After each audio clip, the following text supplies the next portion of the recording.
બોટાદ જિલ્લાના બરવાડા ખાતે council of ગુજરાતની ગાઈડલાઈન મુજબ વકીલ મંડળના હોદ્દેદારોની ચૂંટણી નિયત કરેલી હતી। આમ છતાં 13મી વખત સિનિયર એડવોકેટ કમલ રાઠોડ બિનહરીફ નિમાયા છે। બરવાડા કોર્ટ ખાતે સવારે બાર એસોસિએશનની એક બેઠક બાર રૂમમાં મળી હતી, જેમાં ચૂંટણી અધિકારીની ઉપસ્થિતિમાં સર્વાનુમતે બાર એસોસિએશનના પ્રમુખ તરીકે 13મી વખત કમલેશ રાઠોડને બિનહરીફ ચૂંટી લેવામાં આવ્યા હતા।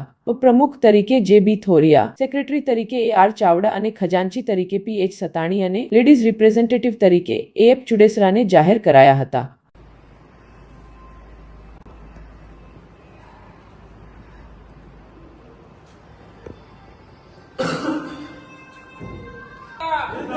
वकील एकता जिंदाबाद। कमलेश भाई तुम आगे बढ़ो, हम तुम्हारे साथ हैं। कमलेश भाई तुम आगे बढ़ो, हमारे साथ हैं। वकील एकता जिंदाबाद, वकील एकता जिंदाबाद, वकील एकता जिंदाबाद, वकील एकता। कमलेश राठोड, प्रमुख बरवाड़ा बार एसोसिएशन।